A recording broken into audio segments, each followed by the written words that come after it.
Salve nerds! Começando mais um Nerd Talks de qualidade. Gente, vocês não têm ideia, eu tô aqui me contendo, tô tremendo, tô suando. O ar-condicionado tá no 20, mas eu tô aqui, ó. Hoje eu tô realizando mais um pedaço do meu sonho, mais uma parte do meu sonho. Eu trouxe um convidado aqui, vocês não têm ideia. Esse cara, esse ser humano fantástico, ele fez parte da nossa infância, da nossa adolescência, faz parte da nossa vida adulta, com certeza faz parte da vida dos nossos filhos, fará dos nossos netos e muito mais. Eu vou deixar para ele se apresentar. Por favor, convidado, apresente-se. Bom dia, boa tarde, boa noite. Eu sou o dublador Mauro Ramos. Encerramos, voltamos e consertamos. O único ator dublador do Brasil com slogan rimado. Meu Deus do céu, tá vendo, gente? Mauro Ramos. Mas para quem ainda não entendeu, não pegou, assim, Mauro Ramos, nunca ouvi falar. É por isso que ele tá aqui, para você conhecer ele melhor. Você conhece ele sim. Olha, vou falar só um personagem fantástico desse cara.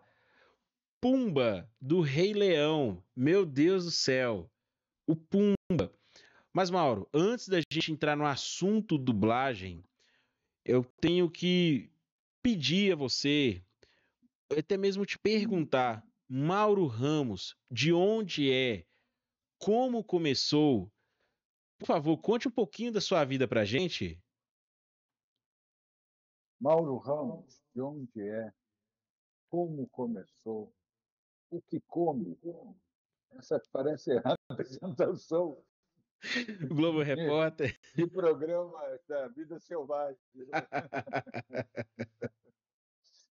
Bom, eu sou do Rio de Janeiro, nascido no Rio de Janeiro, como dizem, carioca da gema. Né? Meu pai nasceu na cidade do Rio de Janeiro e a minha mãe também.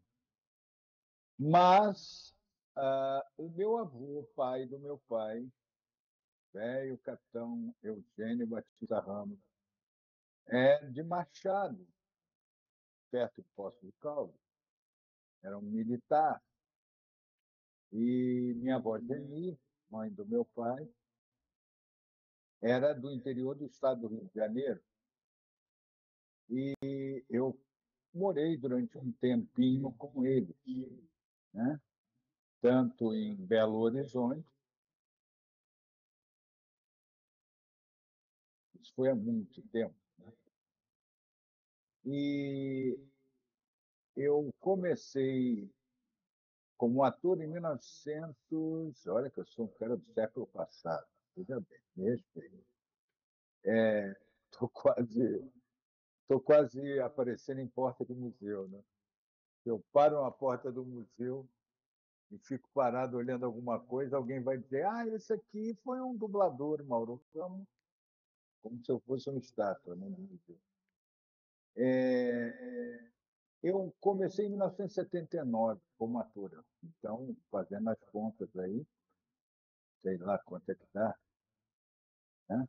E em 89 eu comecei como dublador. E por que eu comecei como dublador? Quando eu nunca tinha entrado num estúdio de dublagem na minha vida. É porque eu fazia rádio naquela época, os anos 80, e eu conheci, dentro de um programa que eu era radioator e redator, o Patrulha da Cidade, que existe até hoje, a Super Rádio Sul. E eu conheci Mário Munja, que muita gente conhece como a voz do Pernalonga e como a voz do Salsicha, do Scooby-Doo. Nossa. Depois foi substituído, né? Uhum. E ele, então, me chamou, eu fui 3 vezes à falecida Herbert Richards, e lá na Herbert eu vi como era o processo, fiquei apavorado, mas ele fez um teste comigo, eu achei que foi uma bomba, meu teste, e ele me levou até o superintendente da empresa, que era o Ronaldo Richard, o filho mais velho, Herbert Richard, e entrei para a dublagem no dia 15 de março de 1989. E estou aí até hoje, gravando e colhendo alguns amargores e muitas satisfações, como qualquer pessoa. Poxa, Mauro. Você falou que você fez teatro. Você chegou a fazer muitas peças no Rio de Janeiro? Você chegou a rodar o país fazendo essas Olha, peças? eu fiz parte de um grupo que fazia teatro tanto adulto quanto infantil ao mesmo tempo. Então, eu fiz bastante peça. Agora, a minha última peça como profissional foi em 1988, que é no Teatro da Praia, em Copacabana, com um ator que trabalhava muito com o Jô Soares, um ator chamado Milton Carneiro, e a direção era do autor e do produtor do espetáculo, que era o João Bittencourt, era a única peça premiada dele, O Padre Assaltante. E eu fazia um papel nele lá na peça. Então, desde 88 que eu não piso profissionalmente num palco teatro. Fiz nos anos 2000, ali, 2011, 2012, por ali, não lembro bem, uma apresentação nos Arcos da Lapa, Rio de Janeiro, que era a Paixão de Cristo. Mas, fora isso, eu não fiz mais nada no teatro, porque eu me dediquei quase que exclusivamente à dublagem e à criação original de vozes para a TV Globo na época. Olha, eu ia deixar para falar isso mais para frente, mas já que você tocou no assunto, primeiro eu vou fazer uma pergunta.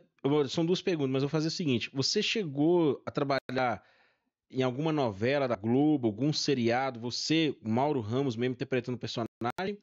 Fiz uma novela e já era dublador, já era contratado da RBT. Fiz uma aparição, uma participação numa novela que eu me lembro, né? E fazendo um médico numa novela antiga, que já deve ter passado na Canal Viva, chamado Barriga de Aluguel. Foi a última vez que eu fiz alguma aparição na televisão, fisicamente. Né? Já fiz aparição. Realmente, naquela época, por causa do meu porte físico, eu fazia bandido, fazia policial, fazia padre. Então, mas aí sem a menor relevância. Né? Eu Não. tive até uma fala só nessa Barriga de Aluguel. Aham. E E a outra pergunta? a outra pergunta você falou que fez muito trabalho de voz para a Rede Globo, e eu ia deixar para falar isso mais para frente, mas teve um, sim, seu trabalho é óbvio que é marcante, mas na Globo especificamente, eu tenho que comentar a TV Colosso. Como é que você foi parar em TV Colosso? Fui parar porque Mário Jorge Andrade, que todo mundo conhece como a voz do Ed Murphy, a voz daquele dragão do Amulano, o Mate, aquele carrinho, né, de carro, ele me chamou para trabalhar junto com outros, Marco Ribeiro, Márcio Nunes, Mônica Rossi, um monte de gente, uma gama gigantesca de Isis Kostowski, um monte de gente. Depois se juntou a nós bem no finalzinho, o Guilherme Briggs substituindo o Garcia Júnior, para fazer a parte do elenco, né? A Sheila Dorfman. Era um elenco muito legal. Muito. E Hamilton Brigado, já falecido. Então, eu fui chamado e a gente fazia o que pediu para a gente fazer. E a partir dali, a gente também foi chamado, naquela época, para começar a fazer determinadas dublagens engraçadas para o Caceta e Planeta. E aí, depois que acabou a TV Colosso, a gente foi contratado para fazer voz de um sítio do Pica-Pau Amarelo. Eu fazia a voz do rinoceronte Quindim. Lembro. E de um dos ouros da Emília. E, ao mesmo tempo, esse tempo todo, a gente fazia várias dublagens para a Cacete Planeta, principalmente para um número que eles faziam, né? Desculpa, que eles faziam, que era Fucker Sucker, os dois policiais, né? Sim, você e o Márcio Simões. E eu e Márcio Simões, né? Então, foi como eu fui parar lá, foi por convite do Mário Jorge. E uma coisa engraçada que eu não tinha noção, mas recentemente um fã me falou que foi o seguinte: o personagem, a minha voz, diariamente abria o programa e fechava o programa. Porque o programa era, a primeira voz que aparecia era do Capachão, que eu fazia, e todo o programa terminava com o cozinheiro, né? Sim. Então, eu abria e fechava. E eu não tinha essa noção, né? Você fazia uns 4 personagens ali na TV Colosso, não era? Mais ou menos? Fazia bastante, vários, mas fixos. Eu fazia o Capachão, o Borges, o cozinheiro, o Nestor, que era Nestor. o cara que consertava as coisas, e o que aparecesse lá, porque a gente também fazia outros personagens pequenininhos em vários quadros.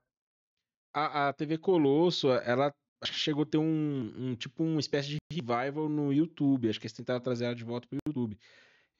Os dubladores daquela época, quando passavam na Globo, voltaram esse projeto no YouTube? Não, que eu saiba, não teve o que está acontecendo é que me parece que o canal Viva, o canal Multishow, não sei qual é o canal também, vai reprisar a TV Colosso Antiga. Uhum. Estão fazendo propaganda através do YouTube para que as pessoas fiquem sabendo e possam assistir. Mas a gente não está fazendo nada novo. Uhum. Mauro, eu tenho que perguntar, isso é uma dúvida minha, é uma curiosidade minha. Tipo assim, você fez lá o Funk Suck junto com o Márcio Simões no Cacete Planeta.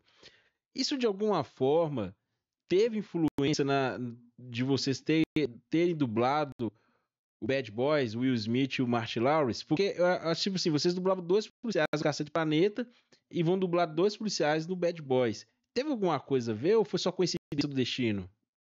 Não foi coincidência, porque o Márcio já tinha dublado filmes do Will Smith, dividindo com o Marco Ribeiro, que também fez outros filmes do Will Smith. E eu fiz muito poucos no início, mas todos para a dublagem da TV Globo, o Martin Lawrence. E aí, naturalmente, me chamaram. Já havia sido dublado o primeiro Bad Boy aqui em São Paulo, por outros colegas. Mas depois, o primeiro, a minha parte e a parte do Márcio, foi redublada porque a Warner resolveu lançar uma caixa com os três, né?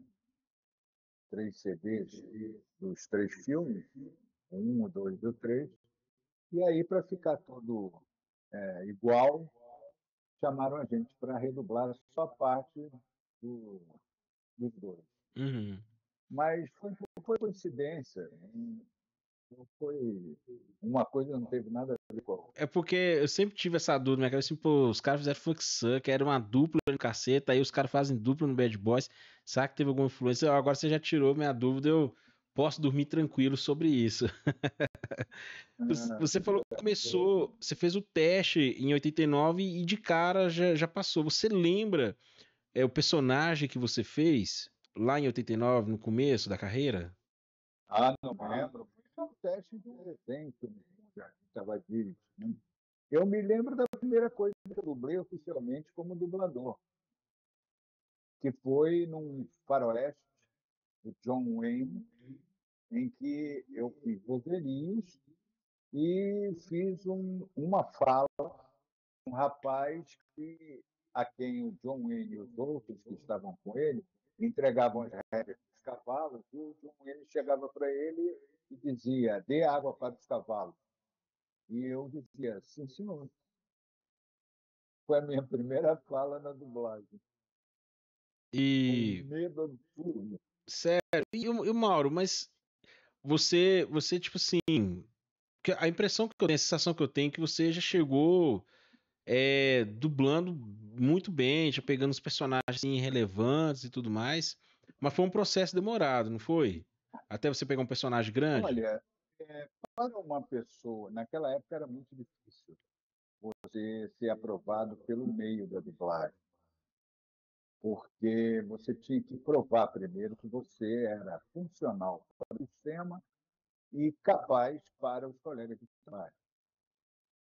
A gente trabalhava junto, dividia bancada, então o camarada estava vendo o seu desenvolvimento ali e ele podia sugerir o seu nome ou podia avaliar você de uma forma que, para que você chegasse a ser um dublador e se apresentar como dublador, no mínimo uns 5 anos, trabalhando pelo menos uma vez por semana. Que aí você acabava tendo uma gama de desafios nos estudos razoável e para provar a sua capacidade, e você passava a ser conhecido dos colegas por causa da convivência. Hoje em dia, o pessoal faz vozerio e faz um papelzinho ou outro, já vai para as redes sociais mostrando a própria foto, mostrando a foto do garçom que ele dublou no filme, dando o nome do personagem, que a ficha técnica do filme tem por aí, né, em alguns sites, e diz que é dublador, quando na verdade o cara não tem nenhum ano de experiência na profissão.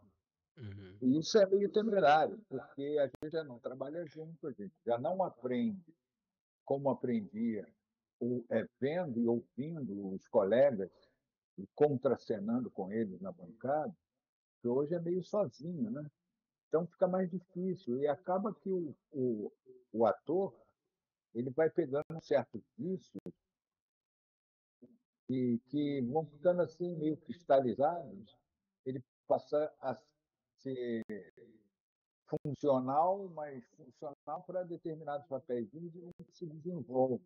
Uhum. São raros aqueles que têm dor, porque para você ser um bom dublador, você não basta só ser um bom ator, você também tem que ter esse pendor para isso, né? E aprender com humildade até hoje. Eu aprendo, todos os dias eu aprendo, é sempre um desafio. Por isso é que me pedem para dar aula, por que você não dá um curso de dublagem? Eu digo, eu ainda estou aprendendo. Como é que eu vou ensinar se eu ainda estou aprendendo? Eu aprendo com todo mundo. Uhum. E aprendo toda hora em todos os trabalhos que eu faço.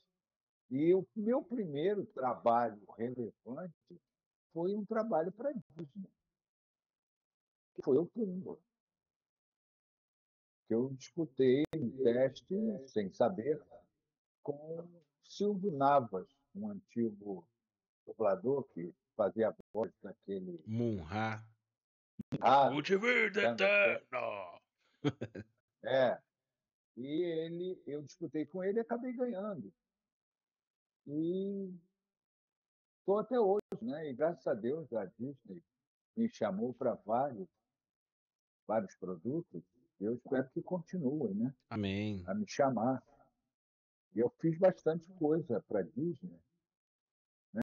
Desde do Rei Leão, Inseto, Monstros S.A., Esse é Toy fantástico. Story 2 e nossa, tanta coisa. Fiz para outros estúdios que agora foram assimilados pela Disney, Anastácia e outros que tais, né? Uhum. Então, eu estou até. O mais recente que eu fiz foi esse último aí, em comemoração, né, aos 100 anos da Disney, Ah, sim. que eu fiz uma participaçãozinha pequena e tal, mas tenho feito uns trabalhos, graças a Deus. Olha, Mauro, você até respondeu uma das perguntas que eu iria fazer. Qual foi, assim, o primeiro personagem grande que você dublou? Mas, de certa forma, você respondeu que foi o Pumba, né? Sim, Esse que foi um Pumba. te lançou, assim, que mostrou, assim, esse é o Mauro Ramos que veio pra ficar mesmo. Espero em Deus que eu continue. Olha, E eu, seriado, Ah, eu passei num teste para fazer um seriado, eu não lembro mais como é que é o nome do seriado. Eram jovens que ajudavam a polícia a resolver determinados casos, jovens que tiveram problemas e tudo mais. Eu não lembro o seriado. Era no início da década de 90, com o Johnny Depp, o seriado que lançou o Johnny Depp. Anjos da Lei. Foi a primeira vez que Marco Antônio... Anjos da Lei, isso, obrigado. Primeira vez em que o Marco Antônio Costa dublou o Johnny Depp, e eu fui chamado para fazer um fixo, que era um oriental, né? Que não me recordo o nome do ator. E depois de vários seriados, desenhos, eu trabalhei durante 13 anos junto com Carlos Seidel, fazendo Lei e Ordem, Uhum. que nós fazíamos os dois detetives da série, né? Que investigavam para depois entregar para promotor público. E foi o mesmo ator que acabei fazendo no Flash, que era o policial que faz o pai do Flash. É o mesmo ator. Sim. Até então, eu era um seriado em que eu tinha trabalhado mais tempo, né? Foram 13 anos. Mas aí, um outro seriado hoje em dia já bateu de lavada. Eu estou há 20 anos fazendo Grey's Anatomy, fazendo o Dr. Richard Webber. Se ele sair ou se eu morrer, aí eu paro.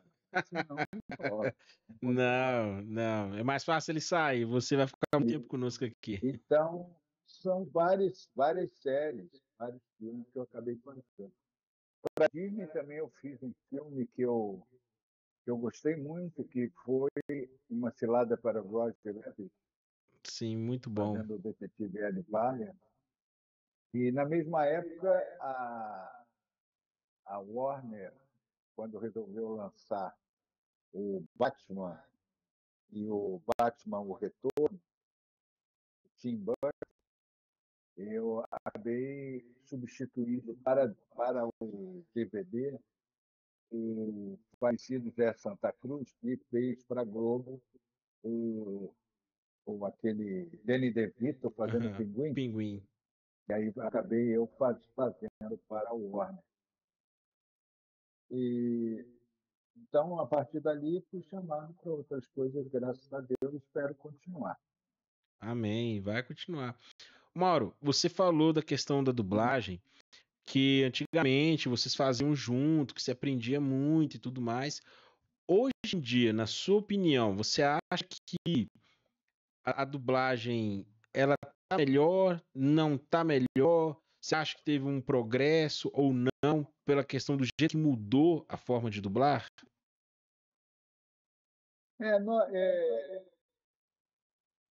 Sinceramente, eu sou de uma geração que vai da geração de 85 a 95, que era a,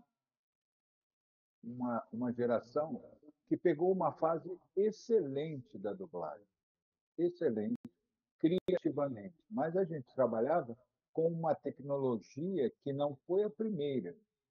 Né? A gente trabalhava naquela época com fita magnética, uma fita. Gravava tudo em 2 canais, por isso é que todo mundo trabalhava junto, né? Porque não tinha canal suficiente para fazer separado. A partir do momento em que começou-se a ter software de gravação de computador, e você tem uma gama infinita de canais. Isso possibilita a cada ator fazer o seu personagem separado, em cada canal diferente. E aí não houve mais necessidade de se fazer esquema para trabalhar junto na bancada. Cada um vai e grava a sua parte e vai embora. E isso, para mim, eu sinto muita falta da contracenação. Ator sente falta de contracenar com colegas. Que há colegas que você faz o café com leite, mas há colegas que te estimulam a fazer um trabalho sempre melhor em cena. E na dublagem não seria diferente, trabalhando junto, Uhum. onde a gente aprenderia também várias técnicas e vários macetes profissionais que já estavam trabalhando há bastante tempo. Então eu sinto falta disso, mas a tecnologia ela vai mudando. E uma coisa que nos preocupa é a inteligência artificial. Se a inteligência artificial for regulamentada, aí tudo bem, não vai tirar trabalho de ninguém e não vai afetar aspectos artísticos do nosso trabalho, ou de trabalho de locução, essas coisas todas. Mas se não for regulamentada, vai ser um roubo, né? E a gente vai acabar que nem telefonista, que não existe mais, ascensorista de elevador, que não existe mais, acendedor e apagador de poste, rua, que não existe mais, entendeu? Uhum. E a gente já está se preocupando, porque a cada mudança de tecnologia, aquilo que tinha sido gravado antes fica deficiente, deficitário, e aí é substituído. E trabalhos que foram feitos na década de 60, só colecionadores e pouquíssimos têm, muita gente não sabe o trabalho dos colegas. Coisas que nós fizemos na década de 80 e 90, na Herbert Richards, para a TV Globo, para a cliente, a emissora de televisão da cliente, a distribuidora só passou a partir do momento em que houve DVD, ela tem que lançar antes de ir para a televisão. Aí, muita coisa que nós fizemos já foi para os colegas de São Paulo. Sim. Então, quando diz para nós assim, a sua voz vai ficar eternamente e tal, não vai. Fisicamente não vai ficar eternamente. Vai ficar um bom tempo até aquela geração que existiu do nosso trabalho continuar viva. Uhum. Já tem gente, por exemplo, que nunca não sabe nem o que nós fizemos no passado recente, porque não viveu, não ouviu, não viu. Tem muita gente que não sabe nem assistir TV Colosso, por exemplo, ou Cacete Planeta, por exemplo, entendeu? E a gente vai sendo superado por causa da tecnologia. Eu sinto falta, mas eu vou fazer o quê? Não adianta. O mundo gira e a Lusitânia roda.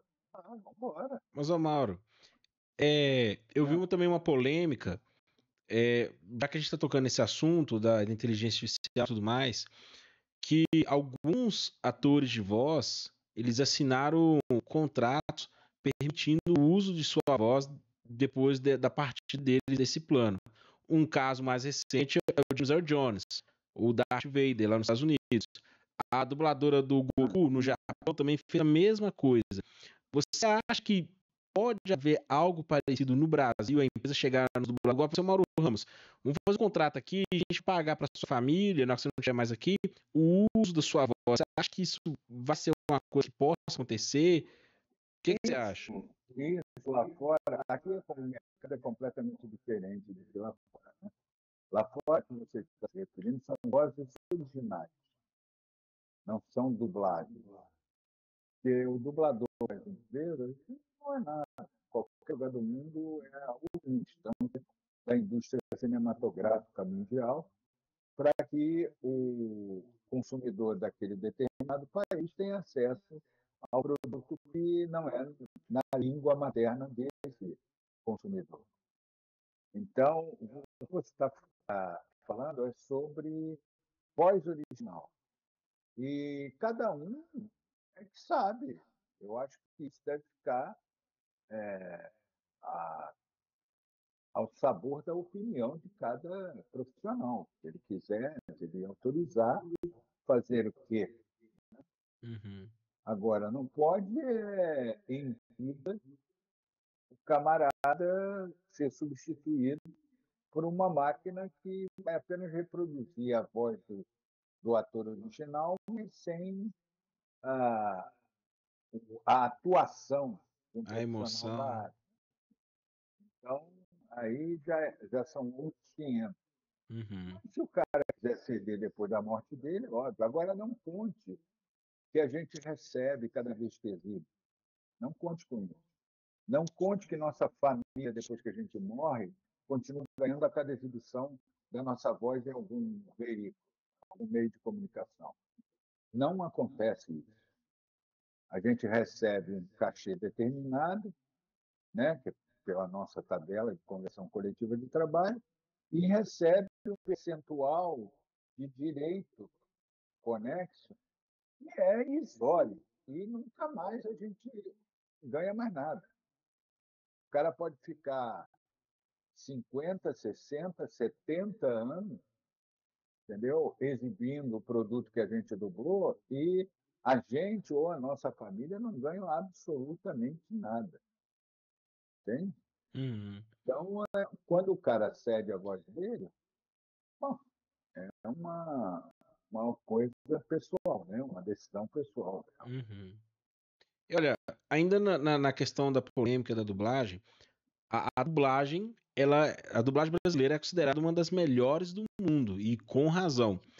Porém, a gente viu e vê, Mauro, que nos últimos anos começaram a surgir vários estúdios de dublagem fora do eixo Rio-São Paulo, porque a gente tem a referência Rio e São Paulo. Eu posso dizer por mim que Rio de Janeiro, para mim, era Herbert Richards, São Paulo é a Alamo. Mas aí começou a surgir estúdio em Brasília, em Belo Horizonte, em Curitiba. E essas dublagens foram muito questionadas, criticadas. Como que você enxerga esses estúdios de dublagem fora do eixo Rio e São Paulo atuando no país, fazendo essas dublagens assim que o povo critica?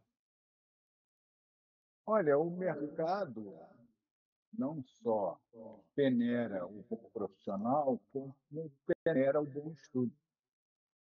O ideal seria que nós tivéssemos um acordo coletivo de trabalho em nível nacional, para que fosse respeitado e que o valor vendido fosse e pago fosse um só em todo o território nacional.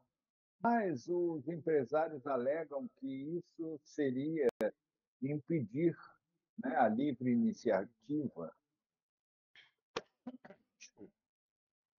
E o que não me preocupa, porque, como dizia a falecida dubladora Sônia Ferreira, minha grande amiga, o que eu já vi de gente entrar e sair querendo reinventar a dublagem, e eu continuo dublando. Ou seja,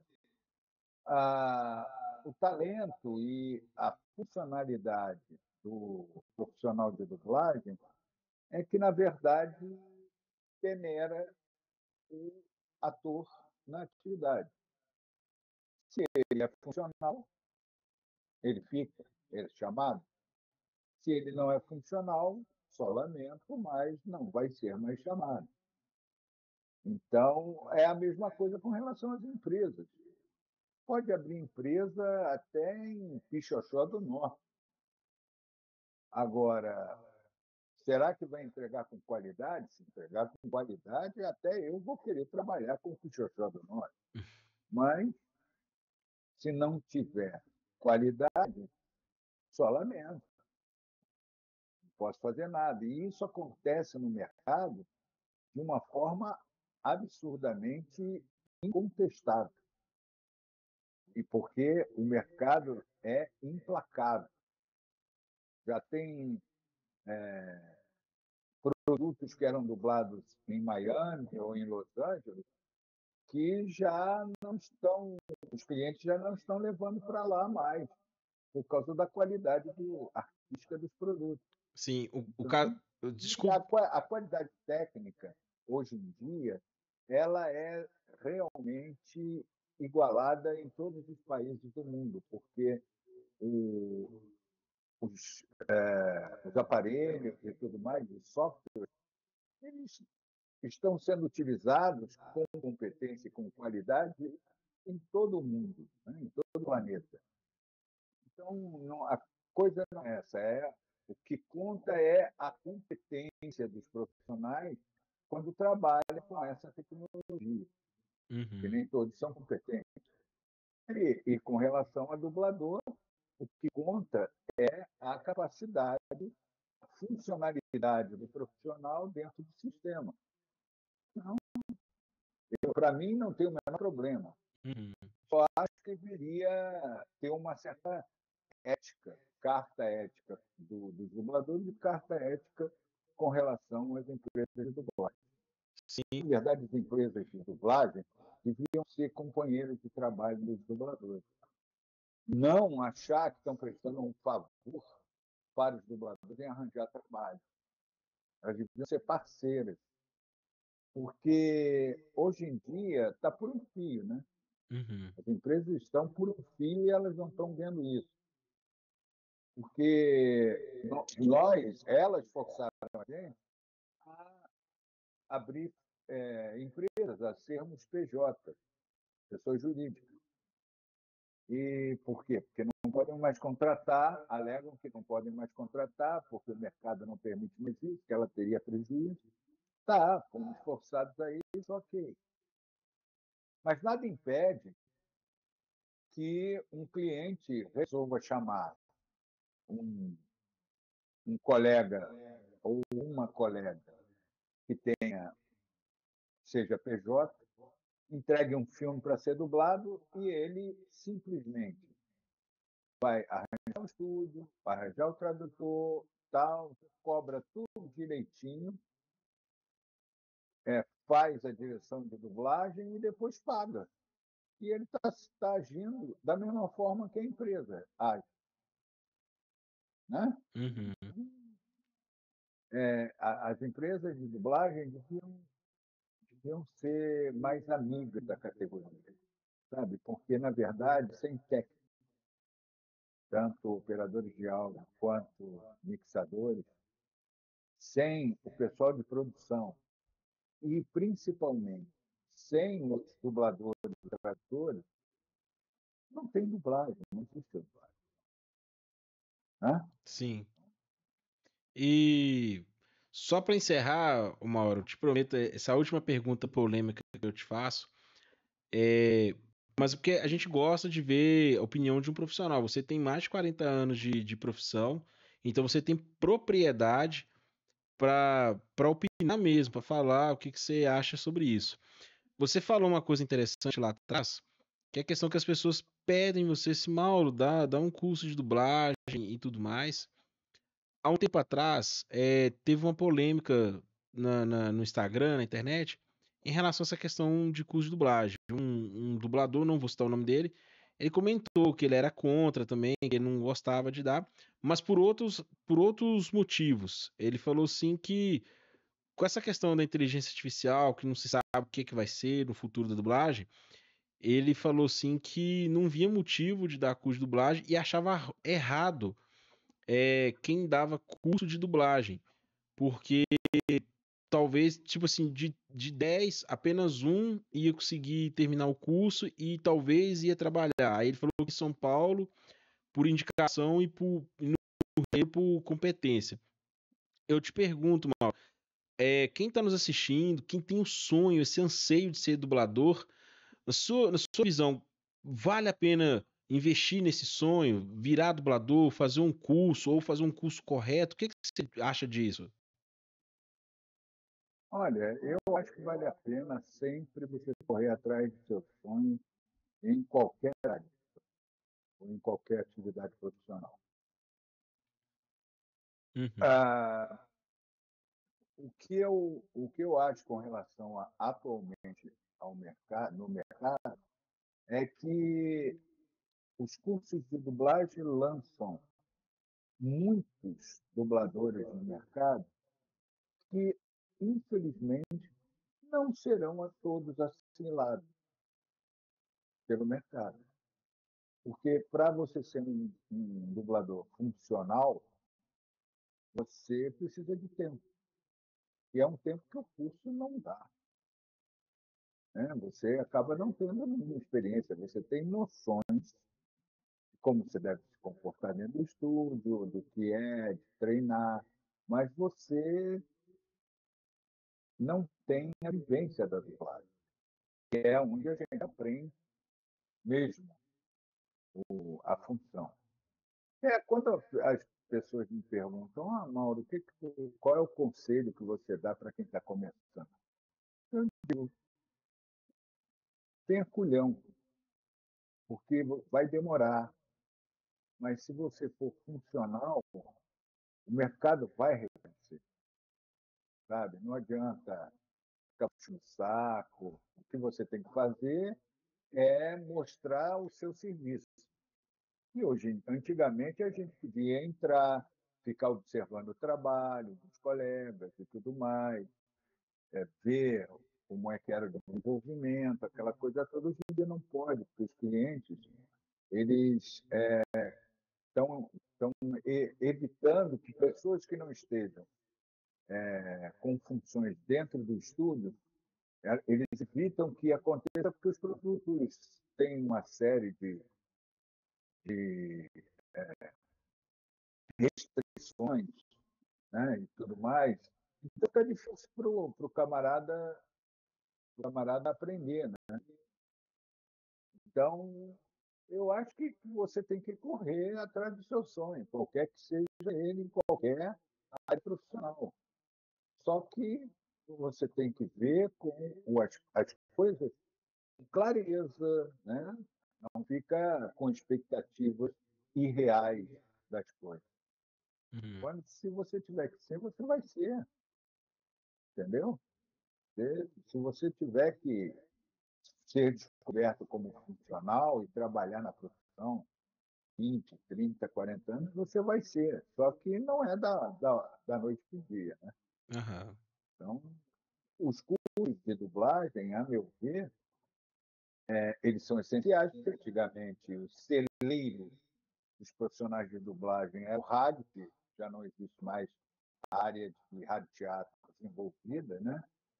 Para poder você ir buscar profissionais competentes no microfone, mas você também tem que ter uma paciência triplicada, né? Porque não é fácil. Quando alguns indivíduos chegam para mim e dizem a dublagem é uma panela, bicho, em toda profissão tem panela. Quem me ensinou isso foi Garcia Neto, pai de Garcia Júnior, que foi durante muitos anos dublador e diretor de dublagem. uhum, Ele é que dizia, panela tem em qualquer profissão. Cabe a você ver qual o tamanho da sua panela. Se é uma panela para esquentar uma madeira ou uma panela para feijoada. Entende? E isso você só vai entrar nessa, entre aspas, panela que o pessoal acha que deveria, que está pedindo dele exercer o que ele quer, você só vai entrar se você tiver funcionalidade para a profissão. Se não tiver, bicho, só lamento. O mercado não vai te assimilar. Desculpe, mas estou sendo o realista mais gentil do mundo. Não, mas a gente tem que ouvir isso. Agora, Mauro, saindo das polêmicas, como eu prometi, eu tenho que te perguntar, você, nesses anos de dublagem, você também exerce outras funções além de dublador, tipo diretor de dublagem, tradutor? Você faz mais além da dublagem? Eu faço narração atualmente.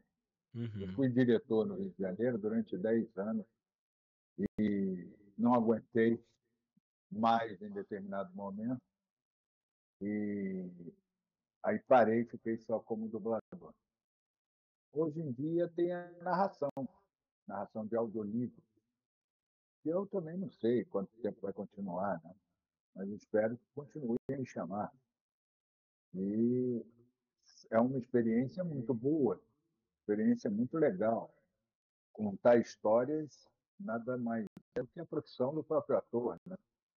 Aham. E eu tive como formação ler para cegos, né? E o radioteatro. Então, tudo desagou na narração, que nada mais é, a meu ver, do que o que se fazia há milhares de anos, na Grécia Antiga, no Egito, que era contador de história em festivais, né? Contava mitos, fábulas, e hoje em dia é um narrador de audiolivro, Uhum. só que com uma tecnologia diferente. Então, eu vim com essa camisa aqui de propósito do Senhor dos Anéis, porque eu ia Ah, te perguntar. Você é o narrador do Senhor dos Anéis na Audible, na Amazon, não é isso mesmo? isso, Como é que isso. foi isso aí? Como é que foi esse desafio? Foi difícil, meu amigo. Foi difícil. Eu gravei isso nos estúdios da PTBR, do Thiago e do Spencer, que também são dubladores. E nós tivemos mais ou menos uns 3 meses para gravar os 3 livros. Todos os dias, de 9 da manhã ao meio-dia, a gente estava trabalhando lá. E tinha que dar uma parada, porque tinha que apareciam determinadas palavras ou expressões que a gente não sabia como se pronunciava, e aí vamos consultar o expert em élfico, em anão, em não sei o quê, e aí os caras diziam, a pronúncia é essa, e a gente continuava o livro, mas foi muito, muito impactante para mim, né? Porque é uma forma de você tentar trazer para você, para aquela realidade que você está contando, a imaginação do leitor, que Uhum, no caso é o ouvinte. Né? Então, foi desafiador. E outros livros que eu narrei, alguns livros do Hercule Poirot, da Agatha Christie, aham, do Arsène Lupin, 2 livros, né, O Ladrão de Casaca, e outros, muitos outros, O Poderoso Chefão, e vários outros. Fiz ali até o Tipo para a Lua, que é uma biografia do Nelson Mota, com todas as recomendações que o próprio Nelson deu para mim. Não. Então, é muito estimulante, muito estimulante. uhum. Não sei até quando vão me manter, mas é legal e é um nicho diferente da atividade do ator. Então, eu fiquei curioso. Eu, quando eu soube que você era o narrador, eu falei assim, o Mauro Ramos narrando e tudo mais. fiquei intrigado, porque os livros são grandes, eu li eles há muitos anos atrás, e eu sei que tem passagens no livro lá que tem canções em élfico, que eu mesmo, quando eu li, eu ficava assim, como é que fala isso? Né? Eu fico imaginando, por É. exemplo, essas canções em élfico, essas Não, coisas. e a minha foi igualzinho a mim. Como é que fala isso? O diretor Spencer dizia como é que fala isso. Então a gente tinha que consultar o entendido lá nas linguagens da Terra-média para poder pronunciar corretamente. As partes cantadas, você cantou ou não? Uma não, que foi uma que veio da Inglaterra. Mas as outras eu cantei. Puxa. Cantei as que estavam traduzidas e as em elfo. E, ô Mauro, eu tenho que perguntar, porque Ah, eu já assisti algumas produções que você canta. Você fez aula de canto? Como é que é? Era natural? não, não fiz aula de canto, não. Eu, durante o início dos anos 80, eu cantava na noite, depois acabei fazendo parte de um grupo de samba com primos e amigos chamado Samba Brincando. Mas aí tomei outro rumo, né, profissional, e isso me ajudou. Mas eu digo que eu não sou cantor. Toda vez que eu tenho que cantar, eu fico extremamente nervoso. Eu sou não um excelente, excepcional ator. Eu sou um bom ator que finjo que canto e todo mundo acredita. Então, eu sou um bom ator. Você é modesto, você é modesto. Você canta bem, eu já vi produções aí que você canta da sua voz lá e eu fico assim, olha só. Porque, tipo assim, é raro ter um dublador que canta, porque tem algumas produções da Disney, igual você me citou, que destoava. Às vezes o personagem tinha uma voz, mas na hora de cantar tinha outra. Mas você não, você, Márcio Simões, vocês dá pra saber quando é vocês mesmo. Vocês dublam e cantam. Tem um outro agora que me fugiu o É, nome. É, Cláudio Galvão também, que ele Cláudio dubla e canta. Galvão e o Márcio Simões são excepcionais. Eu sou muito, muito fã do Márcio Simões e muito, muito fã do Galvão. São pessoas que eu fico babando quando escuto cantar. Entendeu? Então, sabe, aquela sensação de caramba, quando eu crescer eu quero ser igual a ele. Essa é a sensação. Olha, eu tenho que te perguntar, Mauro, você tem muitos personagens marcantes na sua carreira. Você tem o Pumba, o Sullivan de Monstros S.A., o Shrek, qual mais que eu posso citar aqui? Aquele urso lá, tá dando onda, não, o bicho vai pegar, É, que é do Martin Lawrence, se eu não me engano, o original, não é isso? Mas eu tenho que te perguntar, sim, desses personagens, tem um que é seu favorito ou não? Todos moram no seu coração? Como é que é? todos moram no meu coração. Para um ator, a gente defende os personagens na hora que a gente está trabalhando. Então, por mais canalha que seja um personagem que você faça, você vai sempre olhar por um ângulo um pouquinho mais humano em determinado momento. Então, você acaba tendo carinho por todos eles. Mas tem aqueles que o público gosta mais. Né? Aham. E o que eu gosto, no caso de mim, é que as pessoas me escutam e elas se lembram não de um só personagem marcante.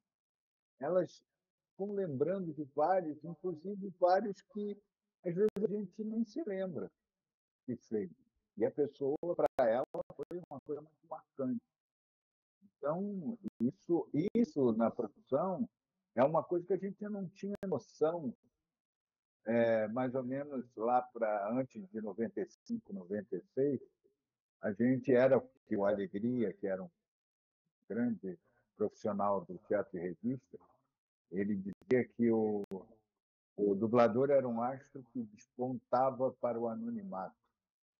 Ou seja, todo mundo conhece a voz do cara, mas não sabe quem é. E hoje em dia, desde 95, 96, com movimento de anime e depois com essa coisa de convidar profissionais que estavam na televisão, no cinema, para dublar também, né? O chamado Star Talent, isso fez com que a nossa profissão fosse reconhecida, vista, né? E as pessoas hoje em dia já sabem o meu nome, já sabem que eu sou um dublador por causa da voz, já tem noção de como é o serviço. Alguns ainda, infelizmente, não sabem, né? Como, por exemplo, acha que pega o texto do filme e leva para casa o texto do filme para ensaiar as partes da gente. Isso não existe. A gente só vai ficar sabendo o que vai fazer na hora marcada lá pelo estúdio que convocou você. Uhum. Aí, quando você chega lá dentro do estúdio, o diretor diz: você vai fazer isso assim, acertado. E você vai saber isso na hora. Caso, obviamente, ou determinados papéis para os quais você fez teste. Aí, se você passou, você não passou, eles não dizem nada. Mas se você passou, o cara vai dizer: você passou por tal teste para isso assim. Aí você tem uma ideia, mas você não sabe exatamente o que você vai fazer, porque você não leva o filme para casa para ver, não leva a canção para você ensaiar, você só faz tudo imediatamente na hora em que você é convocado. Uhum. Mauro, você falou que a questão do dublador, anonimato, eu também já ouvi uma frase que fala que a dublagem é o cemitério do ator, né?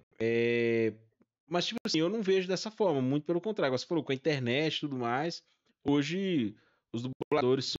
Isso era a visão preconceituosa que existia da própria categoria, que Uhum, dizia que os dubladores eram atores frustrados, por isso é que era o cemitério dos atores.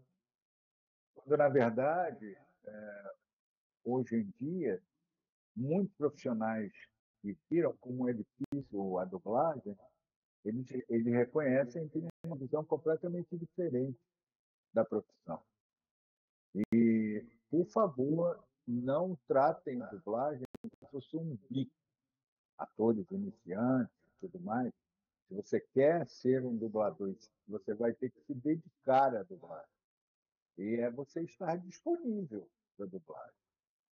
Entende? uhum, Agora, não é cemitério de ator. Todos nós continuamos a fazer outras coisas da profissão de ator. Eu posso, por exemplo, não fazer televisão e cinema, ou abrir mão do teatro em função da dublagem, mas vou fazer rádio, vou fazer narração de livro. Tem outros colegas que não abrem mão do teatro, então estão circulando aí em peças que viajam e tudo mais, mas dublam, levando a profissão a sério. Entendeu? Quando alguém chega para mim e fala: será que dá para me arranjar um negocinho na dublagem? Primeiro que a gente não arranja nada. Quem arranja é o diretor. Será que você não arruma um trabalhinho para mim? Eu estou precisando fazer um bico. Chamou minha profissão de bico, meu amigo. Quem faz bico sou eu. uhum. Aí eu faço bico na cara, fecho a cara, realmente. Aí é desrespeito. É desrespeito, né? Com certeza. Mas, ô Mauro, você tem uma voz muito marcante. É óbvio que eu te conheço na internet e tudo mais, eu saberia reconhecer você, mas já aconteceu de você estar numa farmácia, num supermercado, num elevador, alguém ficar Já, assim, te conhece de algum lugar? já. E tem gente que, quando descobre, até chora. Né? No início, eu me assustava com aquilo, mas hoje em dia eu reconheço que isso é uma manifestação emocional do nosso trabalho, com relação ao nosso trabalho. Entende? E quem consegue ouvir a nossa voz e descobre que a gente é dublador com muita facilidade, é motorista de táxi ou motorista de aplicativo, porque eles são sensacionais para descobrir que a gente é dublador. Você tem alguma história curiosa ou engraçada para compartilhar conosco? De alguém que reconheceu você pela sua voz? Olha, tem uma, né, na rodoviária do Rio de Janeiro, em que eu estava vindo para São Paulo com a minha esposa, e a minha esposa parou na farmácia da rodoviária Novo Rio para comprar um remédio que ela precisava. E eu estou segurando a bolsa dela dentro da farmácia enquanto ela está no caixa, e do lado de fora, no vidro da farmácia, tinha uma moça assim, se escondendo, olhava sorrateira e se escondia. E aí, quando a gente saiu da farmácia, ela nos abordou e disse assim: o senhor é o Mauro Ramos? Aí eu falei: sim, sou. Ela falou: tá toda, né? Ela adora fazer uma propaganda minha. É sim, é o Mauro Ramos dublador. Ela: eu falei. Aí ficou falando alto pro namorado. Meu namorado disse que não era, que não podia ser, mas é o senhor mesmo, o senhor faz isso, faz aquilo. E eu fiquei ali, né? Meu Deus, ela está chamando a atenção de todo mundo para mim. E foi engraçado isso. Depois, pensando, eu ri muito com a minha esposa. Uhum. Aqui, você dublou Geoffrey Rush, Jean Reno, deixa eu ver quem mais aqui, que eu só vi aqui, John Goodman, Gary Oldman, Gary John Oldman, Goodman, Vincent D'Onofrio, meu Deus, a lista é Kevin James. Há uns anos Kevin atrás, James. a gente teve ali o Isaac Badavi encontrando com o Hugh Jackman lá no The Noite da Annie Gentili. Desses, aí tem o Martin Lawrence, é óbvio, não posso deixar de falar de Martin Lawrence. Desses atores que você dubla, né? Qual deles você gostaria de conhecer pessoalmente e falar assim: olá, sou Mauro Ramos, eu sou sua voz aqui no Brasil? Eu gostaria de conhecer o Gary Oldman, o Jeffrey Rush e o Martin Lawrence. Porque o Martin Lawrence e o Will Smith, na ocasião do lançamento do terceiro filme, os dois fizeram uma mensagem para nós, para mim e para o Marco, né, agradecendo todos aqueles anos em que a gente dubla eles no cinema no Brasil, e foi muito emocionante. Então a gente fica naturalmente querendo conhecer essa rapaziada, entendeu? Uhum. Olha, eu O torço. Kevin James. O ao- Kevin James também, porque dizem que a minha voz é muito parecida com a voz original do Kevin James. Então eu queria ouvir a voz dele em loco, não através de microfone de cinema, mas ali, ao vivo, para ver se realmente é, né? Uhum. Eu acho a minha voz, desculpa, a voz que eu ouço dentro da minha caixa craniana é a voz de um troglodita. Não é a voz que vocês escutam, mas eu escuto a minha voz como se fosse um. Entendeu? Então, eu vou até te fazer uma pergunta. Você assiste o seu trabalho, o filme, série, um videogame que você dublou, você assiste o seu Eu trabalho? espero um tempo. Eu espero um tempo. Eu dou um mínimo de 6 meses para ver alguma coisa que eu tenha feito, porque se eu vir imediatamente, como por exemplo, ver na estreia, a estreia para mim eu não emito opinião, eu só vejo que eu acho que eu podia ter feito melhor ali, podia ter feito melhor aqui, eu sou muito crítico. Mas dali a uns 6 meses, no mínimo, até mais, eu vejo o produto e aí vejo que realmente eu acho que é uma coisa que eu podia ter feito melhor, e outras coisas que eu digo assim: puxa, legal, fiz maneiro e não comprometi e tal. Aham. Quer dizer, para o dublador, e de um modo geral, o dublador, a gente tem que ter muito senso crítico, pessoal. Ele não pode achar que já chegou ao máximo na profissão, porque quem chegou ao máximo ele não sai daquele máximo, entendeu? Para mim, o ator tem que ter uma inquietação constante tentando melhorar e atingir, às vezes coisas que você não tem tatilmente nenhuma coisa, né, para você alcançar, mas que você coloca lá na frente, na sua imaginação, e diz, não, eu tenho que chegar mais ou menos aquilo. Mesmo que você não chegue, mas Uhum. o negócio é o processo de chegar lá, né? Não é chegar lá. O Uhum. processo é que é legal. Não é chegar como chinês, não é chegar ao destino. Aproveite a viagem. Chegar até lá é que é legal. E, Mauro, Ah, existe algum personagem ou algum trabalho assim que você queria ter feito? Assim, poxa, eu queria tanto ter feito esse personagem, eu queria tanto ter feito esse trabalho, eu dublado esse queria ator esse ter filme. dublado vários filmes do Peter Sellers. Eu sou apaixonado pelo trabalho do Peter Sellers. E é claro que eu não gostaria de. Eu até gostaria se eu tivesse outra voz, fazer o Jerry Lewis, mas o Jerry Lewis já foi feito com tanta competência que eu não me atrevo nem a pensar em tentar fazer, né? Então, bom, O Peter eu Sellers. particularmente sou um velho. Aham. O velho Não. se recolhe cedo. Não. Ah, eu ainda não estou no asilo. Eu sempre fico dizendo para minha esposa fica chateada comigo, que eu digo que o meu final vão se resumir a 3 frases, né? Um é bota o seu Mauro no sol, a outra é tira o seu Mauro do sol e a terceira é esqueci seu Mauro no sol. Então ela fica chateada. Mas Não. eu tenho que acordar cedo, eu normalmente acordo às 5 horas da manhã, porque tem algumas atividades para fazer, depois eu começo a trabalhar e não penso que a vida do ator, principalmente o ator que faz dublagem, é uma coisa, um glamour só, não é.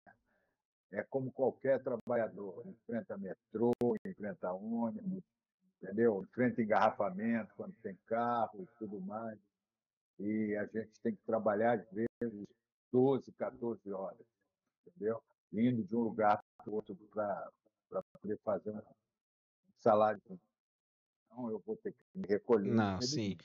Ô, Mauro, a gente, né, tá chegando no final da nossa entrevista. Quero te agradecer imensamente. Eu me contive aqui, eu tive que segurar meu lado tiete, ou é de uma criança aqui, porque era tanta coisa que eu queria falar, pedir e tudo mais. Antes da gente encerrar, só umas coisinhas importantes. Você citou um projeto importantíssimo que tem na internet, que é o Nossas É Vozes, o é isso Nossas mesmo? Vozes, Como né? funciona? O Nossas Vozes é o seguinte, você quer uma mensagem com o seu personagem favorito, com a voz do ator ou do personagem favorito, vai no site